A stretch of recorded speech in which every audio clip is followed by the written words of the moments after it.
교육학자 가드너 머피라고 하는 유명한 교수님이 계시는데 그가 주장한 아하 페노메논이라고 하는 아주 재미있는 그런 학술 이론이 하나 있습니다. 아하 현상입니다. 아하 페노메논 무슨 말인가 하니 우리가 이 세상을 살아가면서 종종 그런 감탄을 하게 됩니다. 이 아하라고 하는 말은 만국통일어입니다. 이건 뭐 통역할 필요가 없습니다. 누구나 어떤 자기 생각이 있고 그리고 경험이 있을 때 그 경험하고 일치되어 나갈 때 거기서 검증될 때 아하 하는 게 있거든요. 머리를 굴려서 추리해서 생각해내는 거기서 아는 아하하고 실제 경험 속에 딱 부딪히면서 아하하고는 그 다른 거죠. 그래서 경험 속에 겸직해 나가는 그 아하 포인트, 아하 소리가 계속 나와야 되는 거라. 그 아하 소리와 함께 사람은 행복해지기도 하고 인격이 성장하기도 하고 우리 성도들로 말하면 믿음이 자라기도 합니다. 그런데 이 아하의 포인트와 시점이 문제입니다. 중요한 것은 다 지나간 다음에 아하 하거든요. 그랬구나. 그것이 그랬구나. 잘못했구나. 생각도 하고 그때 그랬으면 좋았을 것이다 생각하기도 하고 유행가 가사처럼 이제서 생각하니 그것이 사랑이었구나 생각하기도 하고 지나간 다음에 어떤 사람은 죽기 전에 가서야 비로소 아하 하고 끝나는 거예요. 이건 참으로 불행한 거예요. 그럼 어찌해야 되겠습니까? 그 시점이 현재래야 되는 거예요. 현재. 아하. 바로 이 시간 여러분 예배드리는 바로 이 자리에서 전에는 이렇게 생각했는데 말씀을 들으면서 보니 아하. 나는 고독한 줄 알았는데 이제서 보니 나는 자유로웠어요. 나는 실패한 줄 알았는데 이제 보니 이건 성공이었어요. 어째 나만 버려졌나 생각했는데 아니에요. 오늘 생각하니 그건 사랑이었어요. 그건 축복이었어요. 아니 내게만 주시는 특별한 은혜였어요. 아하 포인트. 아하 페노메논. 참 중요한 거 아닙니까? 그래 한평생 아하 하며 살아야 돼요. 교회 나올 때마다 또다시 하는 그 감격이 있을 때 그만큼 우리 영혼은 새로워지고 좀 더 성숙해가는 것이 아니겠습니까? 신학자 월터 브루그만의 그 유명한 라이만 비치라고 하는 강연에서 그런 유명한 말을 합니다. 그러나 이건 실제적인 것입니다. 이 현대인들은 말이에요. 하나님의 뜻이나 하나님의 말씀 자꾸만 조금씩 부스럼을 내면서 이렇게 그 축소시키려고 하는데 병이 있다. 그렇습니다. 은혜는 은혜대로 받으면 좋은데 납득이 가든 안 가든 납득이 가면 아하하고 납득이 안 가면 또 밀어보고 언젠가 이해될 때가 있겠지. 이렇게 했으면 좋겠는데 그만 그렇지는 못해요. 아주 쓸데없는 머리 장난을 해요. 머리를 굴려요. 보세요. 그래서 기술주의의 사고방식으로 신비로움을 전부 훼손시키고 있다. 그래요. 알고 보면 세상은 신비로워요. 얼마나 신비로워요. 신비 그대로 두면 좋은데 자기의 기술주의와 인간적인 과학주의를 가지고 조금씩 건드려요. 그래서 그 소중한 신비가 능력을 잃어버려요. 이런 경우가 많아요. 어느 유명한 신학교 교수 한 분이 구약학 교수인데 아들을 데리고 예루살렘을 갔어요. 성지 순례를 가는데 생전 처음 가서 제가 잘 아는 장로님 한 분을 이스라엘 나라에 오래가 계신 분인데 그분을 모시고 저기 홍해를 구경하러 갔어요. 근데 이상하게도 이스라엘 사람들이 건너갔다는 홍해가 꼭 하나가 있어야 되지 않습니까? 요리 건너갔다 그래 가는데 그 사적이 두 개가 있어요. 한쪽은 갈대밭이고 한때는 바다예요.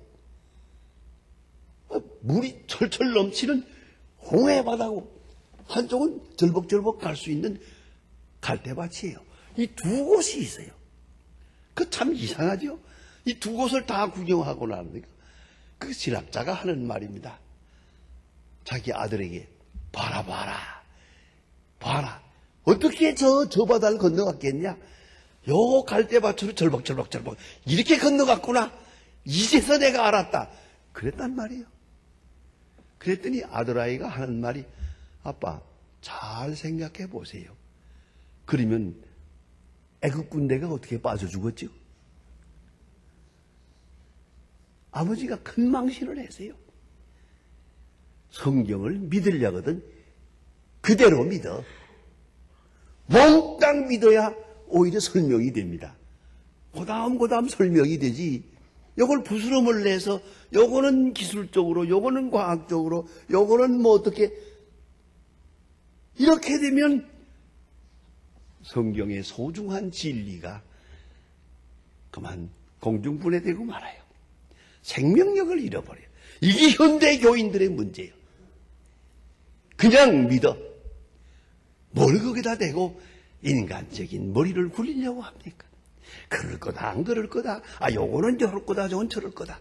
아니요. 그게 바로 우리의 믿음을 크게 병들게 하는 것이에요. 또 둘째는 신뢰는 신뢰이고 확신은 확신입니다.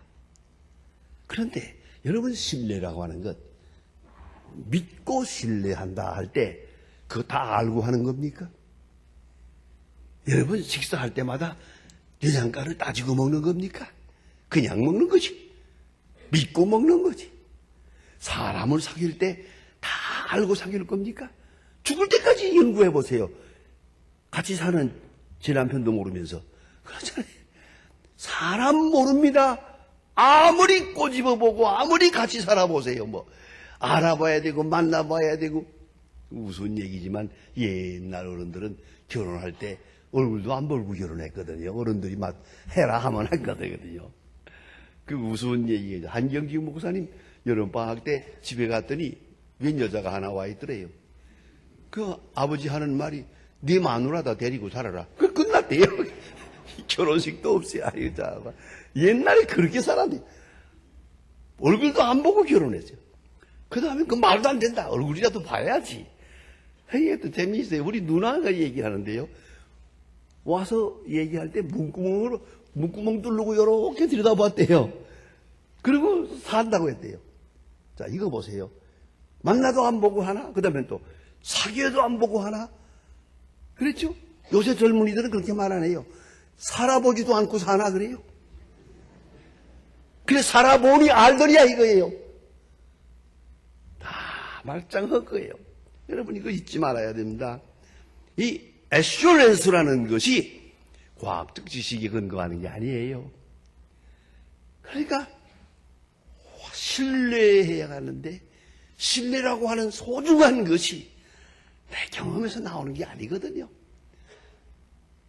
바로 이것 때문에 얼마나 큰 불행을 사는지 몰라요. 그 확실성, 확실하게. 그 마음날 확실하고 무슨 심지어는 무슨 특별위원회를 내가지고 특별조사단을 내고 내 밝혀지는 거 하나도 본 일이 없어요. 말짱할 거예요. 왜 쓸데없는 짓 하고요. 그렇습니까? 믿는 자는 믿는 거고요. 안 믿을 사람은 죽어도 안 믿어. 바로 이것이 현실인데 왜 정력과 시간을 낭비하느냐는 거죠. 여기서 인간의 큰 문제가 생기고, 또 하나, 그것은 질보다 양을 추구하는 거예요. 성과주의요, 결과주의요. 과정은 상관없어요. 그 내용은 상관이 없고 결과만 가지고요. 통계 숫자로. 여기서 인간의 가치와 세상의 불행이 온다, 이렇게 말하고 있습니다. 요한복음 9장은 가만히 읽어보면 엄청난 진리, 이 한 장 전부가 한 사건을 설명하고 있는데 구절구절이 우리에게 주는 귀중한 교훈이 있습니다. 심리학자 윌리엄 제임스의 The Variety of the Religious Experience라고 하는 책에서 아주 재미있는 얘기를 합니다. 한 번 태어난 사람이 있고 두 번 태어난 사람이 있더라. 한 번 태어난 사람은 그의 영혼은 하나님은 하늘에 계시고 하나님은 선한 자에게 복을 주시고 악한 자에게 벌을 내리시고, 그리고 인과 보응의 직선 속에 있다. 그래서 선하게 살아야 되겠고, 그래서 형통함의 복은 하나님이 주시는 선물이다, 이렇게 생각을 하고 살아요. 그건 한 번 태어난 사람이요. 두 번 태어난 사람은, 두 번 중생한 사람은 그게 아니에요. 고통과 고난과 시련 속에 하나님의 사랑이 있다. 남들은 버렸다고 하지만 그게 사랑이요. 남들은 실패했다고 하지만 그게 축복의 길이더라고요. 이것을 알고 살고 이걸 믿고 사는 사람이 바로 두 번 태어난 사람이다 라고 말합니다. 오늘 성경에 보면 나면서부터 시각장애자로 맹인으로 태어난 사람이 있습니다. 가장 불행한 사람입니다. 이렇게 깜깜하게 40년을 살았습니다. 그런 신체적인 불평이 있었습니다. 그래서 그 길거리에서 얻어먹는 사람이 되었습니다. 경제, 문화, 사회적으로 어렵습니다. 또 있습니다. 많은 사람들이 무책임하게 저를 비난했습니다. 그래서 오늘 성경에도 잠깐 비춰집니다. 요한복음 9장 1절부터 보면은 남에서부터 소경된 사람이 거기에 앉아 있는 걸 보고 제자들이 물어봅니다. 예수님께 물어봅니다. 이 사람이 소경으로 태어나는 것이 네 죄 때문입니까? 아주 죄라고 전제하고 물어보는 거예요. 네 죄 때문입니까? 부모 죄입니까? 본인의 죄입니까? 여러분, 시각장애자는 귀가 박습니다. 청각이 보통 사람의 20배입니다. 이 이야기를 다 들었을 겁니다. 저것들 또 비난하고 있구만. 나라는 사람의 불행을 놓고 네 죄 때문이냐고 비방하고 있는 거예요. 그러나 이 사람 아무 말도 없어요. 네 죄든 말든 내가 맹인인 건 사실이다. 누구 때문인지 그건 나 알 바도 아니다. 그 불행과 아픔을 되씹고 있어요. 마음으로 새기면서 이 고통을 겪고 있는 거예요. 이런 불행한 사람이 있었어요.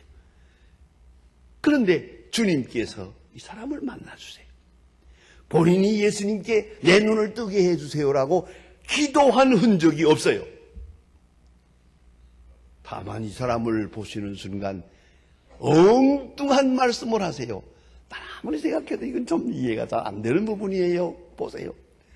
아니, 침을 땅에다 뱉어서 그 이겨가지고 그 소경의 눈에다가 발라세요. 아니, 소경의 눈은 눈이 아닙니까? 먼지만 들어가도 아픈데, 아니, 지는 걸 갖다 이 눈에다가 발라놓으세요. 거기까지 아무 말씀도 없어요. 그리고 말씀하십니다. 실로암에 가서 씻어라. 이거 순종할 수 있는 일입니까? 난 이 양반 이거 굉장한 사람이라고 생각해요. 벌써 화를 낼 수 있고 벌써 반항할 수 있는 거예요. 그러나 순종합니다. 지팡이를 들고 실로암까지 갑니다. 오리길입니다. 아마 한 2시간 갔을 겁니다. 가면서 별 생각 다 했을 거예요. 일진사납다. 도대체 이게 뭐랍니까? 내가 이게 지금 뭘 하고 있는 거야? 지금 어딜 가고 있는 거야? 그런 의심이 있었을 거예요. 막 의심이 많았을 거예요. 그래도 순종했어요. 그 뭐 별로 어렵지 않은 일인데 뭐 순종해놓고 볼 거지 뭐. 가자. 일단 가는 거다. 가는 거예요. 가서 자기 손으로 실로암에 물을 떠서 눈을 씻었는데 눈이 밝아지는 거예요. 이 희한한 것을 경험해요. 이 아하 포인트예요. 아하! 그때의 감격을 여러분 상상해 보세요. 얼마나 행복했겠어요? 이런 희한한 일이 어디 있어요? 자, 여기까지입니다. 그런데 문제가 생겼어요. 이렇게 행복해 하면 주변의 사람들도 같이 할렐루야 하고 같이 기뻐해 주면 되는 거 아니에요? 그런데 왜 이렇게 시비가 많아요? 너를 눈을 뜨게 한 사람, 그 사람이 죄인이다. 왜? 이게 안식일이다 이게죠. 안식일에 이런 거 하는 거 보니까 그 사람은 아무래도 죄인이다. 아니 이런 답답한 일이 있나요? 자꾸만 또 와서 물어보는 거예요. 누가 너를 내 눈을 뜨게 했느냐? 자기는 본 일이 없잖아요. 난 모른다.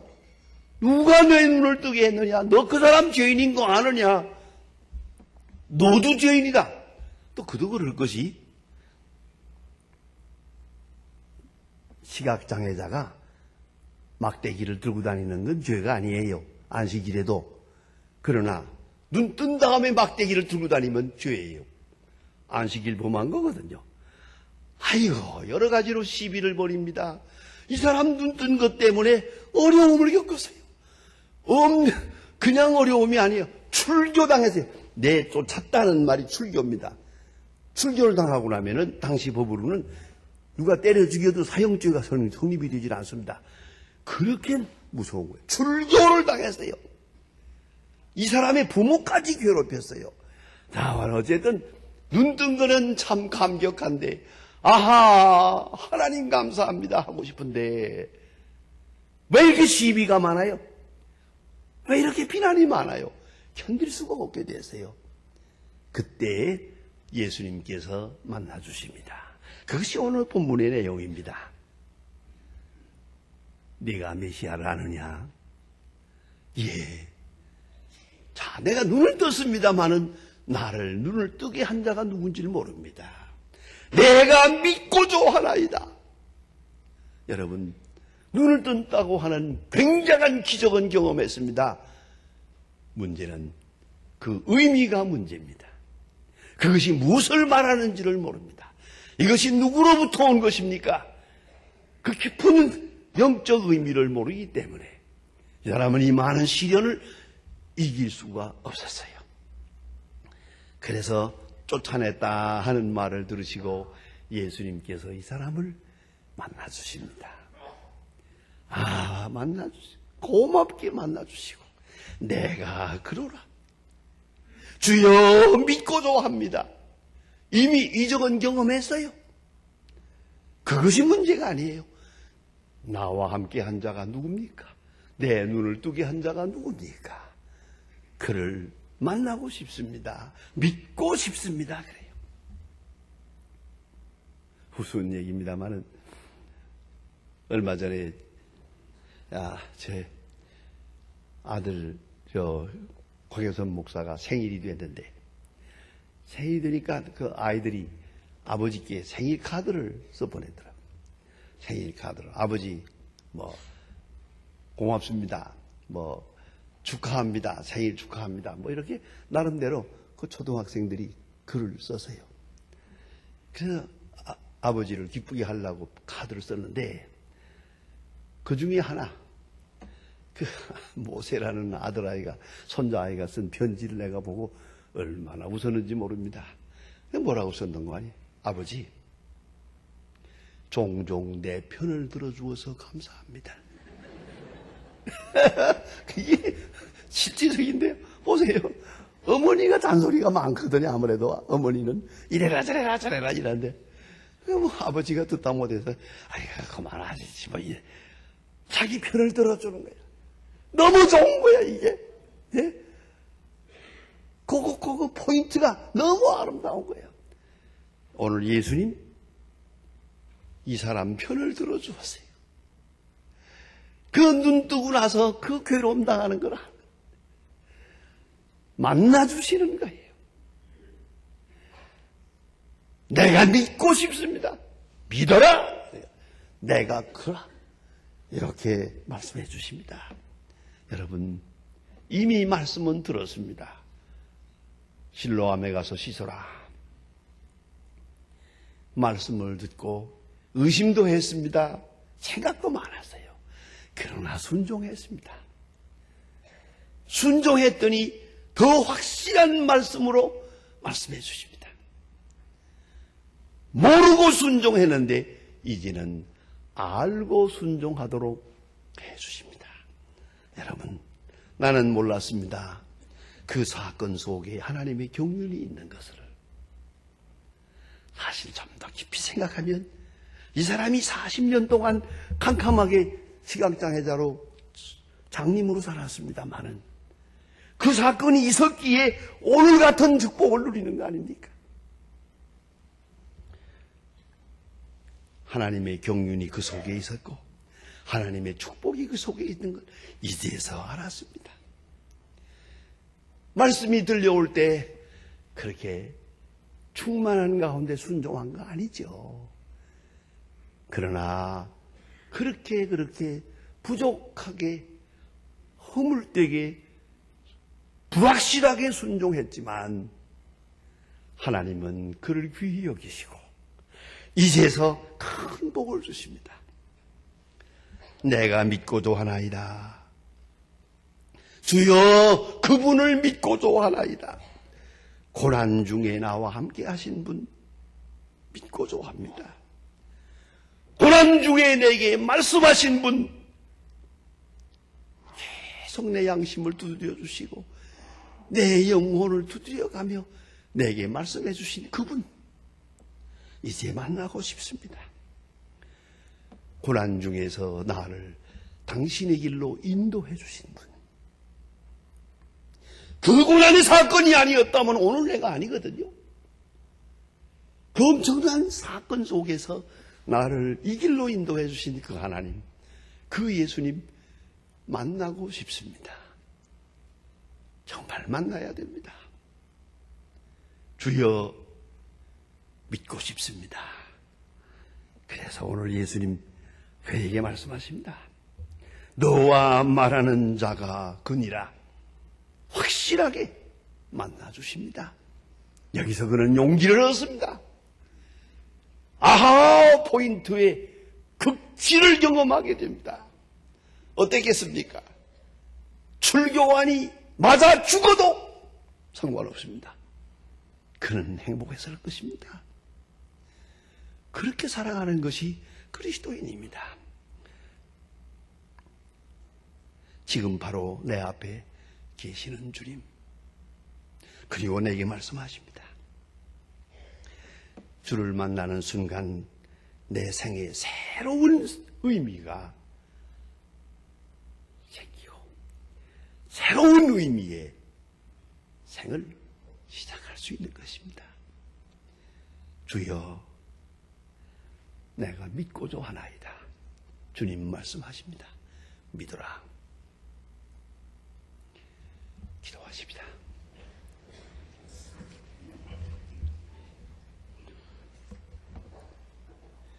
하나님 아버지, 그 많은 사건 속에서 저희를 인도하셨고 우리에게 말씀하셨으며 주의 말씀을 듣지 않고 살 때에도 계속 말씀하시고 말씀을 거역할 때에도 계속 말씀의 길로 인도하시는 중에 오늘이 있게 하심을 감사합니다. 저희들의 지난 일생을 생각하며 시간마다 확실하게 계속 말씀해 주신 그 말씀에 감사하고 또 말씀의 길로 인도해 주신 주님의 은혜를 감사드립니다. 원컨대 오늘 이 시간 주님의 음성을 가까이 듣게 하옵소서.